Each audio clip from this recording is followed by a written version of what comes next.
1 கோடி ரூபாய் நீங்க திமுகவில் கேட்டதாகவும் அவங்க அதற்கு பெருசா ஒன்றும் கண்டுக்கல அப்படின்னு சொன்ன பிறகு தாவேக்கால இருந்து அழைப்பு வந்து 2 கோடி ரூபாய் சொல்லி 50 லட்சம் ரூபாய் யார்கிட்ட 1 கோடி திமுக யார்கிட்ட கேட்கறது? அமைச்சர் சேகர் பாபு யார்ட்டையாவது 60 லட்சம் ரூபாய் புரட்டி தாங்க. கடனா கேட்டீங்க? கடனாட்டு தான் கேட்டேன். அப்போ உங்களுக்கு திமுக கொடுக்கல, கரெக்டா? இங்க இப்போ ஆதவர்ஜுனா அந்த திமுகவில் என்ன அநாகரிகமா பேசுறாங்க சிலர், நான் தாவேக்காவுக்கு ஆதரவா பேசி மிரட்டுறாங்க அப்படின்னு சொல்லி, யார் உங்களை அநாகரிகமா நடத்துது, யார் மிரட்டினாங்க? உதயநிதி யாருன்னு தெரியுமா? உலக தலைவர் அவர் அப்படிங்கிற அவரு. போன்லயா இல்ல? போன்ல தான். தெரியாதாடா? திமுகவில் நான் சைக்கிள் கூட கேட்டதில்லை அப்படிங்கிறது ஓகே, நீங்க கேட்கல. ஆனா கேட்டாலும் கிடைக்காதுன்னு எப்படி சொல்ல முடியும்? அப்படி என்ன கேட்டீங்க, அவங்க என்ன கொடுக்கல? உங்கள் குமுதம் இணையத்திலிருந்து சுப்ரீம் கோர்ட் கரூர் துயரத்திற்கு சிபிஐ விசாரணை என்று உத்தரவு போட்ட அடுத்த 5வது நிமிடத்தில் நீங்க குமுதத்துல பேசின அடுத்த 5 நிமிஷத்துல உங்களுக்கு போன் வந்துருச்சு. கடந்த 4ஆம் தேதி தாவேக்கா தலைவர் உங்களை சந்திக்க விரும்புகிறார். இந்த டிசம்பர் 4 வர இயலுமா என்று கேட்டார்கள். யார் அழைச்சது? விஜய் தரப்புல இருந்து.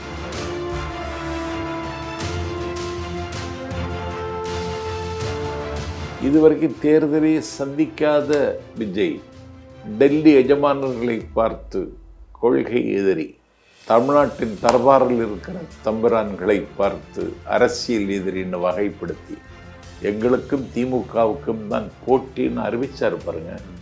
அந்த துணிச்சலுக்கு முன்னால் மலை கூட எனக்கு குன்றாக தெரிகிறது.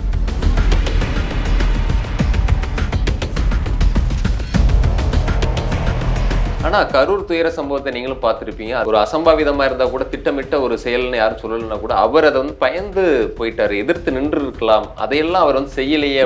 எதிர்த்து நின்றிருக்கலாம் என்றால் ஆபத்து இன்னும் அதிகமாச்சு.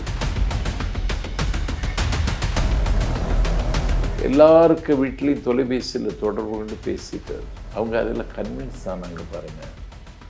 அதுதான் விஜய் யோகக்காரன். அவரை யாரும் பழி சொல்லவே இல்லை, அவரை யாரும் குற்றம் சாட்டவே இல்லை. விஜய் ஒரு அதிர்ஷ்டசாலி. அப்போ அத கையில பிடிச்சி விளையாட ஆரம்பிக்கிறது தான் உங்க அதில் அவர் செய்த முக்கியமான ஒரு முடிவு அண்ணன் செங்கோட்டையனை தன் பக்கம் கொண்டு வந்தது. அது அவருக்கு பெரிய பலமாக, பெரிய பலம். ஒரு வீட்டில் 2 ஓட்டு அவருக்கு தயார் நிலையில் இருக்கு. ஆனால் அந்த 2 ஓட்டு மட்டுமே போதுமா? அது சீட்டா? ஒரு வீட்டில் 2 ஓட்டு, ஒவ்வொரு வீட்டிலும் 2 ஓட்டு.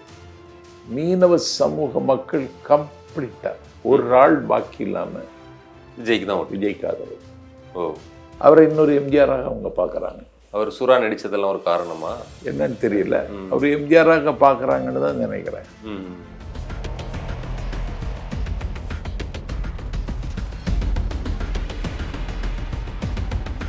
பெரியாரை அழுக்காக்கவும், பெரியாரை கொச்சைப்படுத்தி பேசவும் ஒருவன் தமிழ்நாட்டில் இன்னைக்கு தமிழ் தேசியம் என்கிற பெயரால் புறப்பட்டுருவான்.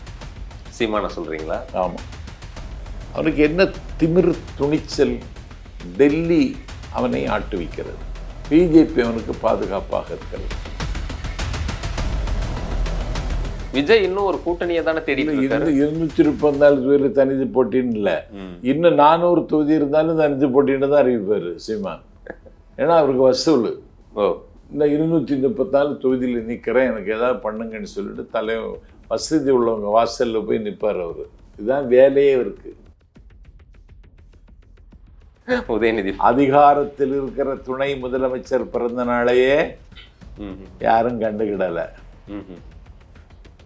செங்கோட்டையன் விஜயை சந்திக்க போகிறார், கட்சியில் இணைய போகிற மாதிரி செய்தி ஆயிடுச்சு. இது என்ன காரணம்? இதுக்கு என்ன பேரு? ஆனால் எல்லா செய்திகளுமே ஒரு மீடியா லைம் லைட் அப்படிங்கிறது மட்டுமே தேர்தல் வெற்றியை வந்து கொண்டு வந்துருமா அப்படிங்கிறது ஒன்று இருக்கு இல்லையா? அதுக்காக இல்லை, திமுக பணம் கொடுத்து ஜெயிச்சிடலாம்னு நினைக்கிறாங்க. உங்கள்கிட்ட சொல்லிடுறேன், பணம் கொடுத்து ஜெயிச்சிடலாம்னு நம்பிக்கையோடு இருந்தவர் சந்திரபாபு நாயுடு. ஸ்ரீனிவாசா டூர் நடத்தும் ஆன்மீக சுற்றுலா. தொடர்புக்கு 9384854560. சௌபாக்யா home and kitchen appliances. Everest easy chef. Chef ஆகுங்கள் சில நிமிடங்களிலேயே. குமுதம் நேயர்களுக்கு வணக்கம். இன்று நம்மோடு சிறப்பு நேர்காணலுக்கு சிறப்பு விருந்தினராக தமிழக வெற்றி கழகத்தின் கேம்பெயின் செக்ரட்டரி நாஞ்சில் சம்பத் அவர்கள் நம்மோடு இணைந்துள்ளார். அவரை நிகழ்ச்சிக்கு வரவேற்போம். வணக்கம் சார். அவ்வளோதான் தம்பி. எப்படி சார் இருக்கீங்க? நல்லா இருக்கு. இதுவரை திராவிட பேச்சாளர் அப்படின்னு தான் பேசிக்கிட்டு இருந்தோம். அந்த காலமாகவே அரசியல் கட்சிகள்ல எதுவுமே நீங்க இணையில.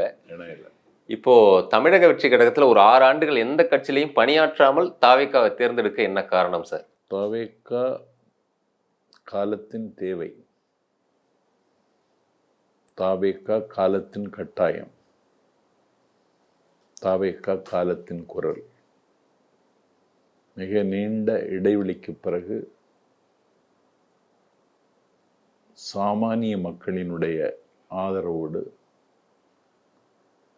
வரலாற்று மாற்றத்துக்கு அடையாளமாக விளங்குகிற வாலிபர்களின் தோளில் நின்று ஒரு தலைவன் இன்றைக்கு தமிழ்நாட்டு அரசியலில் அழுத்தமாக காலூன்றி இருக்கிறார். அவரை பலப்படுத்த வேண்டியது ஒரு தமிழனின் கடமை. அந்த வகையில் இந்த முடிவை நான் துணிந்து எடுத்தேன். இதை நீங்களா தான் எடுத்தீங்களா இல்லை நிர்பந்திக்கப்பட்டீங்களா இந்த முடிவுக்கு? இல்லை, அதற்கான சூழலை நான் மனப்பூர்வமாக ஆதரித்த திமுக உருவாக்கியது. இப்படி ஒரு முடிவுக்கு நான் தள்ளப்படுவேன் என்று நான் கனவில் கூட கருதவில்லை.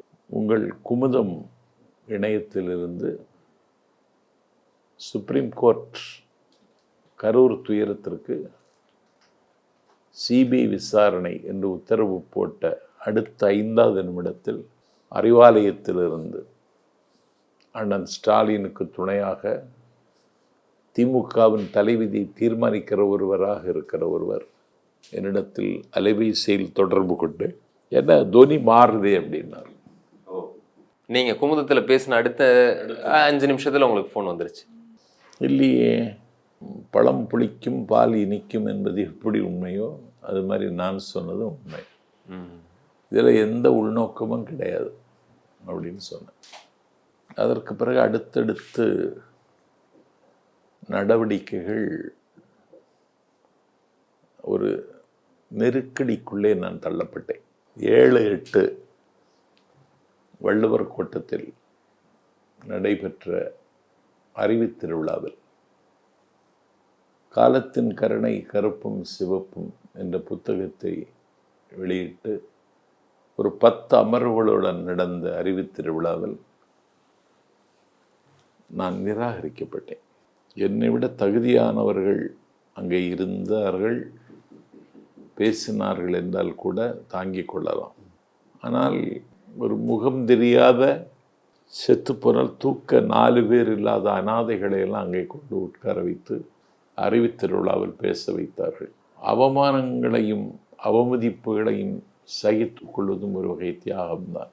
ஆனால் அந்த அறிவுத்திருவிழாவில் பங்கேற்ற மாணவர்கள் என்னிடத்தில் தொலைபேசியில் தொடர்ந்து வரிசையாக ஏன் உங்களை கூப்பிடலை, ஏன் நீங்கள் வரல அப்படின்னு கேட்ட பொழுது மனசு கொஞ்சம் கூட உடைஞ்சு போச்சு. இனிமேல் இவர்கள் வாய்ப்பு தரமாட்டார்கள்னு முடிவுக்கும் வந்தேன். இனிமேல் ஒரு வாழ்க்கை எனக்கு வருமா, இனிமேல் நான் இயங்க முடியுமா என்று என்னை அவர்கள் முடக்கி போட்டார்கள். ஆனால் கடந்த 4ஆம் தேதி தாவேக்கா தலைவர் உங்களை சந்திக்க விரும்புகிறார். இந்த டிசம்பர் 4 வர இயலுமா என்று கேட்டார்கள். யார் அழைச்சது விஜய் தரப்புல இருந்து? ஆதவ் அர்ஜுனா. வருகிறேன் என்றேன். தம்பியை சந்தித்தேன். தாவேக்காவில் இணைத்து கொண்டேன். இணைத்து கொள்வதற்கு முன்னால் கொஞ்சம் தயக்கம், நடுக்கம், கவலை எல்லாம் எனக்கு இருந்தது. இணைத்து கொண்டதற்கு பிறகு எனக்கு வருகிற வாழ்த்து இருக்கிறது. என்னுடைய 37 ஆண்டு கால பொது வாழ்வில் நான் இது வரைக்கும் அனுபவிக்காததே அனுபவிக்கிறேன். இன்றைக்கு சேர்றதுக்கு முன்னாடி ஏன் அந்த தயக்கம் நடுக்கம்லாம் ஏன் இருந்துச்சு சார்? அதுக்கு காரணம், ஒரு புதிய ஊருக்கு குடி போகும்போது ஒரு யாத்திரிகனுக்கு தயக்கம் இருக்கும்ல, அந்த தயக்கம் தான் இருந்துச்சு. அதோட நீங்க கடந்த முறை நமக்கு நேர்காணல்ல சொல்லியிருந்தீங்க, விஜய் அவர்கள் கொஞ்சம் பாஜக ஆள் மாதிரி தெரியுதுன்றது நீங்க சொன்னது. இந்த ஒய்பிரிவு பாதுகாப்புலாம் கொடுத்துருக்காங்க பாஜக. அவர் வந்து பாஜகவை எதிர்க்கிற மாதிரிலாம் தெரியல, அந்த ஒய்பிரிவை ஏத்துக்கிறாரு அப்படின்ற மாதிரி சந்தேகங்கள் எல்லாம் வச்சிருந்தீங்க. இப்போ எப்படி அவர் ஒரு திராவிட சித்தாந்தவாதியா, எந்த புள்ளியில் அவர் வந்து திராவிட சித்தாந்தவாதியா ஏற்றுக்கிட்டீங்க? அதுக்கு காரணம் அந்த அமானுஷ்யமான துணிச்சல்மாங்களே, அதை நான் அவர்கிட்ட பார்த்து ஆச்சரியப்பட்டேன். ஏன்னா அண்டி பிழைக்கவும் நத்தி பிழைக்கவும் ஒரு 4 இடத்திற்காக தன்னை குறுக்கிக் கொள்ளவும் உயர்ந்த தலைவர்களே தயாராயிட்டாங்க. உயரமான தலைவர்கள். ஆனால் இதுவரைக்கும் தேர்தலை சந்திக்காத விஜய் டெல்லி எஜமானர்களை பார்த்து கொள்கை எதிரி, தமிழ்நாட்டின் தர்பாரில் இருக்கிற தம்பிரான்களை பார்த்து அரசியல் எதிரின்னு வகைப்படுத்தி, நான் தான் தமிழ்நாட்டினுடைய முதன்மை சக்தி, எங்களுக்கும் திமுகவுக்கும் தான் போட்டின்னு அறிவிச்சார் பாருங்க. அந்த துணிச்சலுக்கு முன்னால் மலை கூட எனக்கு குன்றாக தெரிகிறது. ஒரு நீண்டகாலம் அதிகாரத்தில் இருந்த கட்சி அதிமுக. அந்த அதிமுக அவர் கண்டுகொள்ளவே இல்லை. ஒரு ஈனத்தனமான செயலை செய்தார் பழனிசாமி. ஈனமான செயலை செய்கிறவன் தான். குமாரபாளையம் இடத்துல அதிமுக தொண்டர்கள் கையில் தாவேக்கா கொடியை கொடுத்து, அப்ப அது உண்மையான தாவேக்கா தொண்டர் இல்லையா? இல்லை இல்லை, பிள்ளையார் சொல்லி படாச்சு அப்படின்னு சொன்னான் பார்த்தீங்களா? அப்படியெல்லாம் விஜயை தாஜா செய்து தாங்குவதற்கு அவர் தயாராக இருந்த பொழுதும், அந்த வாக்கு அந்த ஓட்டோடு இல்லைன்னா அந்த கட்சியோடு கூட்டணி வைத்து கொண்டால் வெற்றி 100% என்று கருதப்பட்ட நிலையிலும் அதிமுகவோடு கூட்டணி இல்லைன்னு நிர்தாட்சியமாக அறிவித்தார் பாருங்கள் விஜய். அது துணிச்சலான ஒரு முடிவான, பெரிய துணிச்சலான முடிவுங்க. ஆனா கரூர் துயர சம்பவத்தை நீங்களும் பார்த்திருப்பீங்க. அதுல பல விமர்சனங்களை விஜய் அவர்கள் சந்திச்சதை பார்த்திருப்பீங்க. சொல்லுங்க. அவர் வந்து புறமுதுகிட்டு ஓடிட்டாரு, ஒரு ப்ரெஸ்ஸை பார்க்கல, ஒரு 3 நாள் கழிச்சு தான் விளக்க வீடியோவை வந்து விடுறாரு. அது ஒரு அசம்பாவிதமா இருந்தா கூட, திட்டமிட்ட ஒரு செயல்னு யாரும் சொல்லலைன்னா கூட அவர் அதை வந்து பயந்து போயிட்டாரு, எதிர்த்து நின்று இருக்கலாம், அதையெல்லாம் அவர் வந்து செய்யலையே. எதிர்த்து நின்றிருக்கலாம் என்றால் ஆபத்து இன்னும் அதிகமாகிருக்கும். அந்த இடத்துல அவர் நின்று மறுநாளாவது மருத்துவமனை போயிருக்கலாம். கேளுங்க, அந்த இடத்துல அவர் நின்று இருந்தா ஆபத்து அதிகமாகி இருக்கும். விஜய் நேசிக்கிற தம்பிகள் திக்கெல்லாம் இருந்து புறப்பட்டு கரூரில் சங்கமித்திருப்பார்கள். அந்த கூட்டத்தை கட்டுப்படுத்துவதற்கே காவல்துறை தடுமாறி போகும். 41 82 ஆகிவிடலாம். இது எப்படி அதை பழி வரும், நான் தவறு செய்தேன் என்று என்னை குற்றம் சாட்டுவார்கள் என்று தெரிந்ததற்கு பிறகு அந்த இடத்தை விட்டு அவர் சென்றார் பாருங்கள். ஒரு தொலைநோக்கு பார்வையுள்ள தலைவர் விஜய் என்பதை அவர் நிரூபிச்சிட்டார். இதான் நடந்திருக்கும் நான் சொன்னது. இல்ல, விமான நிலையத்துல கூட ஒரு பத்திரிகையாளர் சந்திக்காம, அவர் பத்திரிகையாளர்களை சந்திக்கல. அது என்ன, இதுவரையும் சந்திக்கல அப்படிங்கிறது, இதுவரையும் சந்திக்கல. அது என்னன்னு தெரியல. நீ அவர்கிட்ட கேட்ட, நான் அது கேட்க முடியாது. ஓகே, ஆமா, சந்திக்கிறது இல்லை. அது அந்த முடிவை எடுத்தார். ஒரு அடுத்த நாள் வரலாம் அப்படின்னு யோசிச்சாரு. எங்க சந்திக்க, 41 வீட்டுக்கும் போயிட்டு இருக்க கூடாது, போக முடியாது. ஏன்னா அவருக்கு பின்னாடி வர்ற கூட்டம் அதை ரொம்ப கடினமான 41 வீடுகள் கடினமான ஒரு முடியாது. கல்யாண மண்டபத்தை சந்திக்கலான்னு சொல்லி கல்யாண மண்டபம் கேட்டா கல்யாண மண்டபம் தரமாட்டாங்க. என்ன கொடுமை இது! திமுக தான் மிரட்டு நினைச்சு கொடுக்க கூடாது, வேற யாரு மிரட்டுவா? கல்யாண மண்டபம் இல்லைன்ட்டாங்க. நாள் போக போக அவருக்கு அதில் அவங்கள பார்க்கலையே, அவங்களுக்கு ஆறுதல் சொல்லலைங்கிற ஏக்கமும் தவிப்பும் இருந்தது.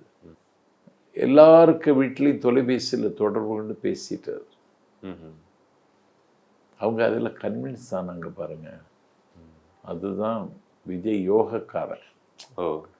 அவரை யாரும் பழி சொல்லவே இல்லை, அவரை யாரும் குற்றம் சாட்டவே இல்லை. விஜய் ஒரு அதிர்ஷ்டசாலி, அப்போ பெரிய யோகக்காரர். கேளுங்க. அதுக்கு பிறகு ரூபாயும் அனுப்பி கொடுத்துட்டார், 20 லட்சம் ரூபாய்.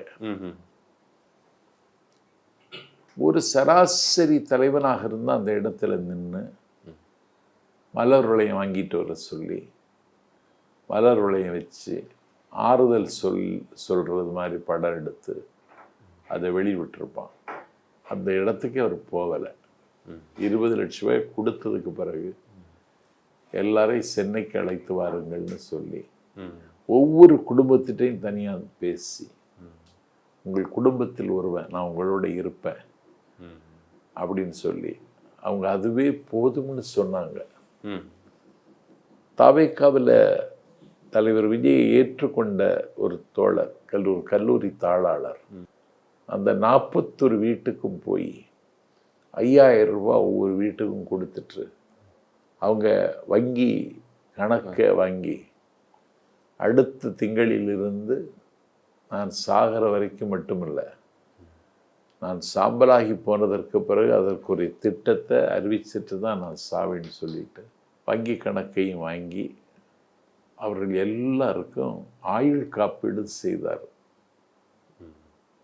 விஜயை நம்பி அந்த இயக்கத்தில் பணியாற்றுகிறவர். இப்படி ஒருவரை நீங்கள் எங்கேயாவது பார்த்துருக்கீங்களா? எந்த கட்சியிலையாவது? விஜய் கட்சியில தான் நான் இப்போ பார்க்குறேன். ஏன் மற்ற கட்சிகள் நிவாரணம் கொடுக்கறது, இதே சமூகத்துக்கு கூட பிற கட்சிகள் நிவாரணம் தான் கொடுப்பாங்க. நான் சொல்றது வாழ்நாள் முழுவதும் நான் தர்றேன். ஒருவேளை விஜய்க்கு அந்த குற்ற உணர்ச்சி இருக்கோ, நம்மளால தான் அவங்க பலியாயிட்டாங்கன்ற ஒரு குற்ற உணர்ச்சி இருக்கோ? அந்த குற்ற உணர்ச்சி அவருக்கு இருக்கவும் வாய்ப்பு இருக்கு. ஆனால் அதை கடந்து வந்துட்டார். மீண்டு வந்துட்டார். அடுத்து அவருடைய பயணங்களை தொடங்க போகிறார். 9ஆம் தேதி மீண்டும் பொதுக்கூட்டம் அப்படின்னு போகிறார். அதில் அவர் செய்த முக்கியமான ஒரு முடிவு, அண்ணன் செங்கோட்டையனை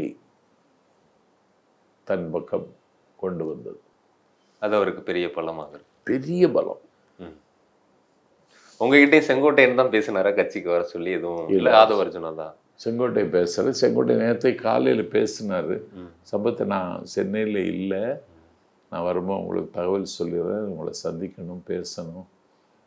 ஒரு தமிழ்நாட்டினுடைய நம்பர் 1 ஆரேட்டர் நீங்கள் வந்திருக்கீங்க, சேர்ந்து பணியாற்றுவோம், என்னென்னு பிளான் திட்டமிடுவோம்னு சொன்னார். இப்படி தாவேகா 1000 முறை கண்ட கட்சிகளையெல்லாம் இன்னைக்கு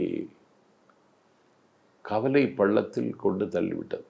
திமுகவுக்கு பெரிய சவாலாக இருப்பார் என்று கருதினால் அந்த சவாலை தாண்டி சாதிக்க போறவர் விஜய் என்று தமிழர்களுடைய உதடுகள் இன்றைக்கு உச்சரிக்க ஆரம்பித்து விட்டன. இல்லை, உங்களுக்கு தெரியாதது இல்லை, இதற்கு முன்னாடி திமுக அதிமுக எதிர்த்து பல கட்சிகள் வந்திருக்கு. நீங்கள் கூட 96ல் மதிமுக எந்த அளவுக்கு அப்போ வைகோ மீது ஒரு அலை இருந்தது அப்படின்றதையும் பார்த்துருப்பீங்க. அதுக்கு பிறகு விஜயகாந்த் 2006ல் தனிச்சு அவரும் அதிமுக எதிர்த்து அரசியல் பண்ணதையும் தமிழகம் பார்த்துருக்கு. மூப்பனார் அவர்கள் கூட 3வது அணியெல்லாம் முயற்சி பண்ணதையும் பார்த்துருக்கோம். ஆனால் யாருமே அதிமுக வீழ்த்த முடியல அப்படிங்கிறது தான் நிதர்சனமாக இருக்குது. மக்கள் நல கூட்டணியும் கடைசியில் அவருக்கு பெரிய தோல்வியில் தான் முடிஞ்சுது. நீங்கள் விஜய்னால ஆட்சியை பிடிக்க முடியும்னு நம்புறீங்களா? ஏன்னா 118 இடங்கள் அதுக்கு வந்து பிடிக்கணும். தனிச்சு நிற்கிறது இல்லை 3வது அது முதன்மை சக்தின்னு அவங்க சொன்னா கூட ஒரு கூட்டணி வரணும். எம்ஜிஆர் பயணத்தை தொடங்கிய காலத்தில் அந்த பயணத்திற்கு பாதை போட்டு தந்து திருச்சி சௌந்தரராஜன் இன்னும் இருக்கார். தனியாக நின்று விஜய்க்கு வெற்றி பெறுகிற வாய்ப்பு இருக்கிறதுன்னு சொல்றாரு. திருச்சி சௌந்தரராஜன் சொல்றாரு. அவரை குறைத்து மதிப்பிட முடியாது, அவ்வளோ பெரிய ஆள் அவர் சொல்றாரு. எதை வச்சு அப்படி சொல்றாரு? இல்லை உங்களுக்கு எப்படி அது அவர் சொல்றது சரின்னு படுதா? இல்லை, அது எப்படின்னா, எங்கே போனாலும் முந்தா நாள்லேருந்து நான் வெளியே போக முடியல. அந்த அளவுக்கு உங்களுக்கு எனக்கே வரவேற்பு. ஆமாம். இன்னைக்கு காலையில் 6:30 மணிக்கு செய்தித்தாள் வாங்கிறதுக்கு கடைக்கு போய்ட்டேன். எனக்கு காலையில் செய்தித்தாள் பிடிக்கலைன்னா நான் மனுஷனாக இருக்க. அங்கே போனால் சுந்துட்டாங்க. நல்ல முடிவெடுத்தீங்க சார், அங்கெல்லாம் விஜய் கட்சி இருந்தோம் சார் அப்படின்னு சொல்கிறாங்க. இதை நீங்களே எதிர்பார்க்கல. என்னுடைய நண்பன் புதுவையில் மைக்கேல், அவனுடைய மகள் மதுரை தியாகராஜர் கல்லூரியில் படிச்சுட்டு இருக்கா.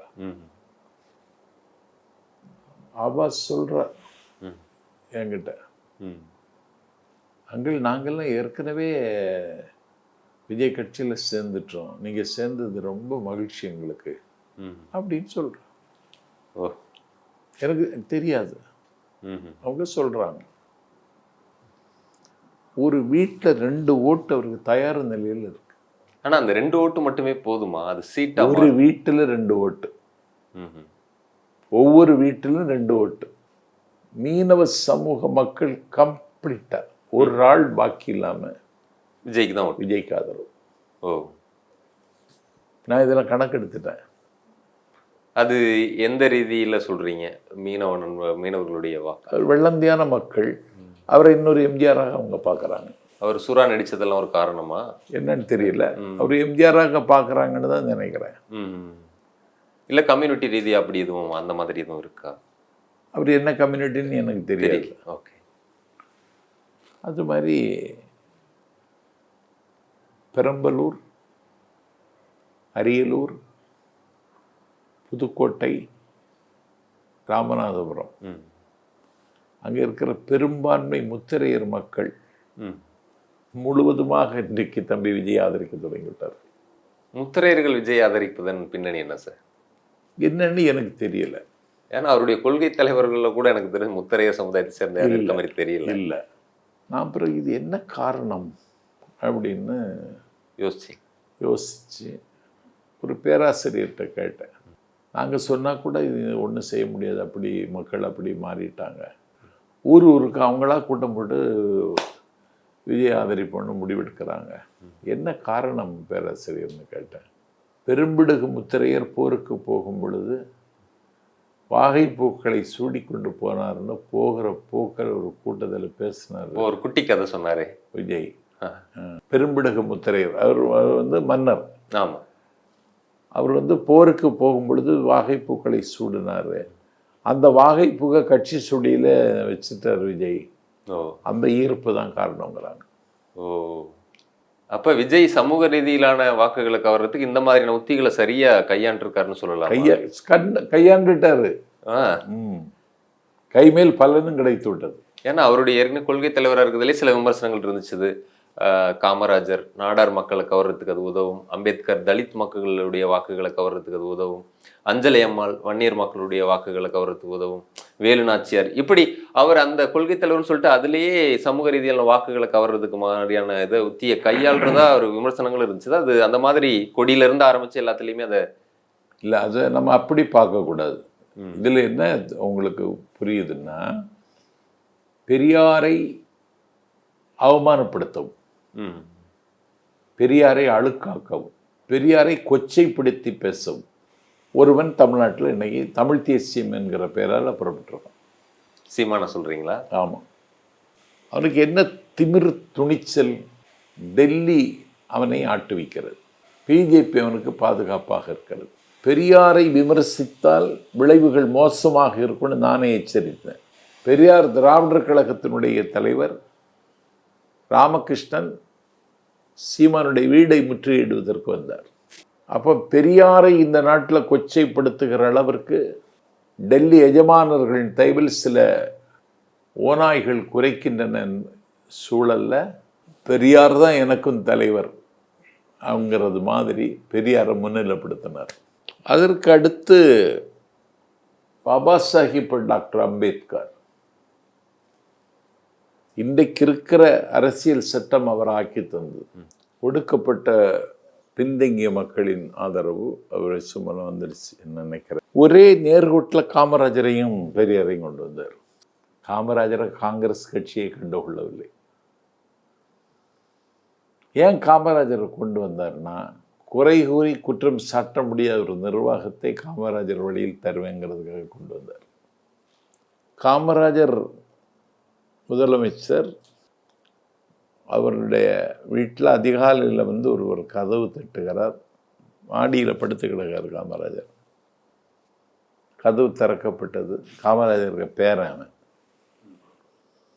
காமராஜரின் உதவியாளர் அவருக்கு தேநீர் காய்ச்சி ஆற்றிட்டு இருக்கார்.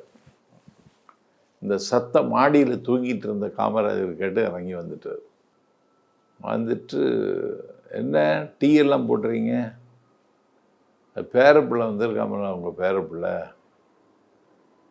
எனக்கே இது பேரப்பிள்ளை, நான் கல்யாணம் ஆகலை, இல்லை எனக்கே இது பேரப்பிள்ளைன்னு அவர் காமராஜர் கேட்குறாரு.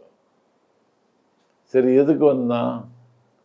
அது குற்ற வழக்கில் கண்டிஷன் பில் போட்டிருக்காங்க, சென்னை நீதிமன்றத்திலேருந்து தான் கையெழுத்து போடணும், அங்கே வந்திருக்காரு, ஒரு 10 நாள் இங்கே இருப்பார், போயிடுவார். 10 நாளாக 10,000 நாளாக இருக்கட்டும். எதுக்கு வந்தான்? கையெழுத்து போட வந்தானா? அவன் என்ன குற்றம் செய்தான்? குற்றவாளிகளுக்கு என் வீட்டில் இடம் இல்லை, நான் முதலமைச்சர் வீடு. தேநீர் ஆற்றி கொண்டிருந்தவரே நடுங்கிட்டார். பேரன் ஒரு கொலை வழக்கில் சிக்கி குற்றவாளி என்று அறிவித்து அவரை தேடிக்கொண்டிருக்கிறார்கள். அவருக்கு பேர் சக்திவேல். ஏண்டா அவனை விட்ட அப்படின்னு ராத்திரி கேட்குறாரு வீட்டுக்குள்ள. ஐயா உங்க பேரன் கொலை குற்றவாளி சொல்லி கத்துறாரு. அந்த பேரனை வீட்டை விட்டு விரட்டிட்டார். இப்படி ஒரு நிர்வாகத்தை அவர் தர இருக்கிறார். அதனால காமராஜர் தமிழர்களின் வீரம் குறைந்து போய் விடவில்லை என்பதை சுட்டிக்காட்டுவதற்கு வீர தங்கை வேலுநாச்சியார். தியாகம் போற்றப்பட வேண்டும் என்பதற்காக அஞ்சலை அம்மாள். இதுதான் உண்மை. எம்ஜிஆர் ஒரு பக்கம், அண்ணா ஒரு பக்கம் பிரச்சார டூர்ல இருக்காங்க, சிரிச்சுட்டே இருக்காங்க.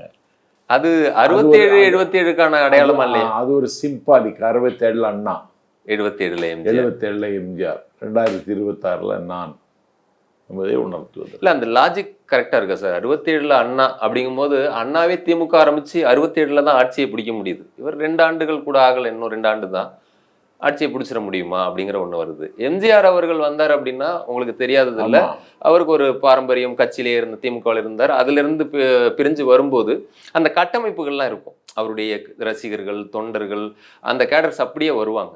இவங்களுக்கு வந்து இன்னும் பூத் கமிட்டியே, எனக்கு தெரிஞ்சு கோயம்புத்தூர்ல மட்டும்தான் பூத் கமிட்டி மாநாடு போட்டாங்க. பூத் கமிட்டிக்குன்னே மெனக்கிட வேண்டாம், இப்போ தேவையில்லையா? அந்த அளவுக்கு மக்கள் ஆதரவு. ஆனா ஒரு கட்டமைப்பு இல்லாம அதை சாதிச்சிட முடியும்னு நினைக்கிறீங்க? வெறும் ஒரு பெரும் கூட்டத்தை, அது பொதுக்கூட்டம் போடு பதிலாக இந்த ஊழியர் கூட்டம், செல்வர் கூட்டம்னு போட்டு பேசிட்டு இருக்காங்கல்ல, இதெல்லாம் தம்பி தேவையே கிடையாது. எல்லாம் கரெக்டாக இருக்கு. மக்கள்கிட்ட போக வேண்டியதுதான் பாக்கி. இப்போ நீங்க 96 பார்த்துருப்பீங்க. அப்போ வைகோ அவர்கள் தான் அடுத்த முதல்வர்னு சொல்றவங்க எல்லாம் இருந்தாங்க. ஒரு பெரிய தாக்கத்தை அவரும் திமுக பிரிக்கும் போது இருந்துச்சு. அந்த மாதிரி ஒரு தாக்கம் இப்போ இருக்கு விஜய். ஆனா அவர்னாலே வெற்றி பெற முடியலன்னு வச்சுக்கிடுங்க. எம்எல்ஏவா கூட அவர் அந்த தேர்தலில் வெற்றி பெற முடியாத ஒரு தோல்வியை பார்த்தோம். இப்போ விஜய் எப்படி வந்து பெரிய வெற்றி பெறுவார்? அவர் தேர்தலில் நின்று அதை அவர் இன்னும் நிரூபிக்கலை. ஆனால் இனிமேல் நிரூபிக்க வேண்டிய தேவையில்லை என்கிற அளவிற்கு மக்கள் அவர் மீது ஒரு மாறாத பாசத்தையும் பற்றி இன்றைக்கு வைத்திருக்கிறார்கள். ஏன்னா அவங்களுக்கு பிடிச்ச தலைவனுக்கு இப்போ தான் ஓட்டு போட போகிறாங்க. இது வரைக்கும் பிடிக்காத தலைவர்களுக்கு ஓட்டு போட்டுட்டு இருந்தாங்க. அப்போ ஸ்டாலினுக்கோ இல்லை அவர் எதிர்கட்சியாக இருந்தால் கூட எடப்பாடிக்கோ போடுற ஓட்டெல்லாம் பிடிச்சி அவங்க போடலாம். பிடிச்செல்லாம் போடலை. சீமான் கூட நீங்கள் சொல்கிறீங்க 8% மேலே வாங்கியிருக்காரு. அவரும் நீங்கள் சொல்கிற மாதிரி 2 கட்சிகளோட கூட்டணி வைக்காம தனித்து போட்டிடுறாரு. இப்போ கூட 234 தொகுதிகள் தனித்து போட்டின்னு சொல்லிட்டு இருக்காரு. விஜய் இன்னும் ஒரு கூட்டணியை தானே தேடிட்டு இருக்காரு. 234 பேர் தனித்து போட்டின்னு இல்லை, இன்னும் 400 தொகுதி இருந்தாலும் தனித்து போட்டின்னு தான் அறிவிப்பார் சீமான். ஏன்னா அவருக்கு வசூல். இந்த 234 தொகுதியில் நிற்கிறேன், எனக்கு ஏதாவது பண்ணுங்கன்னு சொல்லிட்டு வசதி உள்ளவங்க வாசலில் போய் நிற்பார் அவர். இதுதான் வேலையே இருக்கு. ஆனா விஜய் அப்படி இல்லைன்றீங்க? விஜய் அப்படி கிடையாது. மக்களை சந்திக்கிறேன்னு சொல்லிட்டு வந்தால் ஒரு கூட்டம் வருது. இல்ல இதுக்கு முன்னாடி நீங்களே பாஜகவா இருப்பாரோன்னு சந்தேகப்பட்டீங்க. சிலர் வந்து அவர் திமுகவினுடைய பி டீமா கூட அவர் இருக்கலாம். ஏன்னா அவர் 3வதா போனா அது 2000 நீங்க சொல்ற 67, 77 விட அது 2016 மாதிரி ஆயிடும் அப்படின்னு திமுகவினர் நம்புறதும் ஒண்ணு இருக்கு. ஏன்னா மக்கள் நல கூட்டணி வந்தது எப்படி ஜெயலலிதாவுக்கு ஒரு சாதகமா இருந்துச்சதோ, அது போல விஜய் அவர்கள் தனியா நிக்கிறதோ, அவர் தலைமையில் ஒரு கூட்டணி அமைகிறதோ, திமுக எதிர்ப்பு வாக்குகளை சிதறடிக்கிறது வந்து அவங்களுக்கு பலமா இருக்கும். மீண்டும் ஆட்சியில அமர்றதுக்கு தான் அது உதவ போகுது அப்படின்றதையும் வருது இல்ல. அதை எப்படி பாக்குறீங்க? உங்களுக்கு உதயநிதி பிறந்த நாள், பெரிய ஏற்பாடு. அன்னைக்கு தான் செங்கோட்டையனை அதிமுகவில் சேர்ந்தார். தாவேக்காவில் ஒரு ஊடகமோ ஒரு தொலைக்காட்சியோ அந்த செய்தியை போடவே இல்லை. உதயநிதி அதிகாரத்தில் இருக்கிற துணை முதலமைச்சர் பிறந்த நாளையே யாரும் கண்டுகிடலை. செங்கோட்டையன் விஜயை சந்திக்க போகிறார், கட்சியில் இணைய போகிறார் என்பதே செய்தி ஆயிடுச்சு. இது என்ன காரணம்? இதுக்கு என்ன பேரு? மாஸ் அவருக்கு பின்னாடி தான் இருக்கு. மாசு இருக்குன்றீங்க. ஆனா ஒரு செங்கோட்டின் அதிமுகவில இருந்து அவர் தாவிக்க போறாருங்கும் போது அது ஒரு பிரேக்கிங் நியூஸா இருக்கு. ஸோ அதை தொடர்ந்து ஒளிபரப்புறாங்க. இது மட்டும் நீங்க இணைஞ்ச போது கூட பிரேக்கிங் நியூஸ் போட்டு 2 நாள் ஊடகங்கள் அதை வந்து பெரிய அளவுக்கு பேசுற ஒன்றா தான் இருக்கு. ஆனா எல்லா செய்திகளுமே ஒரு மீடியா லைம் லைட் அப்படிங்கிறது மட்டுமே தேர்தல் வெற்றியை வந்து கொண்டு வந்துருமா அப்படிங்கிறது ஒண்ணு இருக்கு இல்லையா? அதுக்காக இல்லை, திமுக பணம் கொடுத்து ஜெயிச்சிடலாம்னு நினைக்கிறாங்க. உங்கள்கிட்ட சொல்லிடுறேன், பணம் கொடுத்து ஜெயிச்சிடலாம்னு நம்பிக்கையோடு இருந்தவர் சந்திரபாபு நாயுடு, NT ராமராவுனுடைய அருமந்த மருமகன், ஆற்றலாளர். இன்னைக்கு ஹைதராபாத்தை ஒரு ஹைடெக் சிட்டியாக மாற்றிய பெருமகன், ஒரு ஊழல் நிர்வாகத்தை தந்தவர் சந்திரபாபு நாயுடு. அவர் தேர்தலில் 10,000 ரூபாயும் மஞ்சளும் கொடுத்தார். 10,000 ரூபாயும் மஞ்சளும். வெற்றி பெற்றது யாருன்னா ஜெகன்மோகன் ரெட்டி. மஞ்சள் வேலை செய்யலை, ரூபாயும் வேலை செய்யலை. அதே இது தமிழ்நாட்டில் நடக்க போகுது. ஆனா ஜெகன்மோகன் ரெட்டிங்கும் போது அவங்களுக்கும் ஒரு பாரம்பரியம் இருந்துச்சு. அவங்களுக்கு பின்னாடி ஒரு பெரிய தொண்டர்கள், அப்பா முதலமைச்சர் இருந்தார், YSR காங்கிரஸ்னு ஒரு ஒன்று ஆரம்பிச்சார், அது இருந்துச்சு. ஆனா விஜய்க்கு வந்து அப்படி ஒரு கட்டமைப்பு இன்னும் இல்லை. அவர் வழிநடத்துற இப்போ நீங்க போயிருக்கீங்க, செங்கோட்டையன் போயிருக்காருன்னு ஒரு பலமா இருக்கு. ஆனா அதுக்கு முன்னாடி பார்த்தாங்க புசி ஆனந்த் தான் இருக்காரு, ஒரு ஆதவ் அர்ஜுனா, அவ்வளவுதான் இருக்காங்க. அங்க பெரிய ஆளுமைகள் அங்க இல்லை அப்படின்ற விமர்சனம் இருக்கு. ஏன்னா விஜயகாந்த் சேர்ந்தும் போது கூட வந்து நிறைய முன்னாள் அமைச்சர்களும் MLAக்களும் போய் அங்க சேர்ந்தாங்க. ஆனா பண்ருட்டி ராமச்சந்திரன் மட்டும்தான் அதுல கொஞ்சம் வெளிச்சத்துல இருந்தாரு. அப்புறம் மற்றவங்களுக்கு வாய்ப்பும் கிடைக்கல. அப்புறம் கட்சியும் மாறினாங்க. MLAவா இருந்து கூட அப்படி ஜெயலலிதா கிட்ட போனதையும் பார்த்துருக்கோம். விஜய் அதெல்லாம் தாக்கு பிடிப்பாரா? விஜயகாந்தனாலே தாக்கு பிடிக்க முடியாம எதிர்கட்சி தலைவராகி அடுத்த தேர்தலே பெரிய தோல்வியை சந்திச்சு இன்னைக்கு அந்த கட்சி எங்க இருக்குன்னே தெரியல. விஜயகாந்த் செய்த தவறு தான் அந்த கட்சிக்கு இவ்வளவு பின்னடை வந்துச்சு. அதிகாரத்தில் இருந்த அதிமுகவோடு கூட்டணி வைத்துக் கொண்டு தேர்தலை சந்தித்தார். ஆனால் அதிமுகவோடு ஒட்டுமில்லை, உறவும் இல்லைமே திட்டவட்டமாக தெரிவித்து விட்டார் விஜய். அதற்கு வாய்ப்பு மிக குறைவு. இதுவரை அப்படி அவர் வெளிப்படையா அறிவிக்கலையே. பாஜக திமுக தவிர்த்து யாருனாலும் கூட்டணி வச்சுக்கலாம் அப்படிங்கறதான சொல்றாங்க. இல்ல, காத்தோட எதுக்கு கட்சி சண்டை போடணும்? எம்ஜிஆர் படத்தை வச்சாலேயே அந்த எம்ஜிஆர் தொண்டர்கள் சத்தம் இல்லாம வந்துட்டான். மழை மாறிடுச்சு அந்த ஓட்டெல்லாம். ஆமா, பெரிய வரலாறு காணாத தோல்வி அதிமுக சந்திக்க போகிறது. நீங்க இப்ப சொல்லியிருந்தீங்க மீனவர்கள் முத்திரையர்கள் வாக்கெல்லாம் முழுவதுமா விஜய்க்கு வந்துரும் அப்படின்றத சொன்னீங்க. மற்ற எந்தெந்த சமுதாயத்தினர் சிலர் சொல்றாங்க சிறுபான்மையினருடைய வாக்குகளையும் பெரும்பாலும் இவரு கொண்டு வந்துருவாருன்றாங்க. அதுக்கு வாய்ப்பு இருக்கு. இல்ல, எந்த அளவுக்கு சிறுபான்மையினர் தலித்துகள் வாக்குகளை வந்து இவர் கொண்டு வர முடியும்? ஏன்னா ஏற்கனவே இங்க அதற்கான கட்சிகள் இருக்காங்க, அதற்கான வாக்கு வங்கிய பெரும்பகுதி அவங்கள்ட்ட. இந்திய யூனியன் முஸ்லீம் லீக் 3 இடம் கொடுத்தாரு அண்ணா ஸ்டாலின் போன தேர்தலில். இந்திய யூனியன் முஸ்லீம் லீக் தலைவர் காதர் மைதீன் பேராசிரியர். இந்திய யூனியன் முஸ்லீம் லீக் 45 தொகுதிகளை வைத்து தமிழ்நாட்டில் எதிர்கட்சியாக இருந்த காலங்கள் ஒன்று உண்டு. இன்னைக்கு அந்த 3 தொகுதியிலும் தோற்றது இந்திய யூனியன் முஸ்லீம் லீக். அதனால இஸ்லாமிய பெருமக்கள் திமுகவை நம்பி இனிமேல் ஏமாற மாட்டார்கள். ஏன்னா கைது செய்யப்பட்டு காலங்காலமாக கராக்கிரகத்தில் இருக்கிற இஸ்லாமியர்களை விடுதலை செய்வேன் என்று முதலமைச்சர் வாக்குறுதி தந்தார், நிறைவேற்றலை. கேட்டிங்களா? இன்னைக்கு திருப்பரங்குன்றம் பிரச்சனையில் அந்த மலையின் உச்சியில் இருக்கிற தர்காவில் இஸ்லாமிய பெருமக்கள் தொழுகை நடத்த உரிமை இல்லை, உத்தரவு போட்டது திமுக. ஆனா இப்ப வரைக்கும் கார்த்திகை தீபம் ஏற்றுறதுக்குலாம் கேளுங்க, உத்தரவு போட்டால் நடைமுறையில் இருக்கிறது. எது தர்கா வழிபடக்கூடாதுன்னு உத்தரவு போட்டிருக்காங்க. ஒரு இல்ல அப்படி எதுவும் செய்திகள் வந்த மாதிரியும் தெரியல. வரல. இஸ்லாமியர்கள் கூட அது எதுவும் அப்படி சொல்லலையே.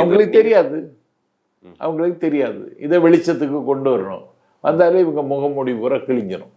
அதனால தம்பி விஜயை நம்புவதற்கு அவர்களும் அணியமாவார்கள். தமிழ்நாட்டில் இன்றைக்கு எங்கே போனாலும் திமுகவில் மாணவரே கிடையாது.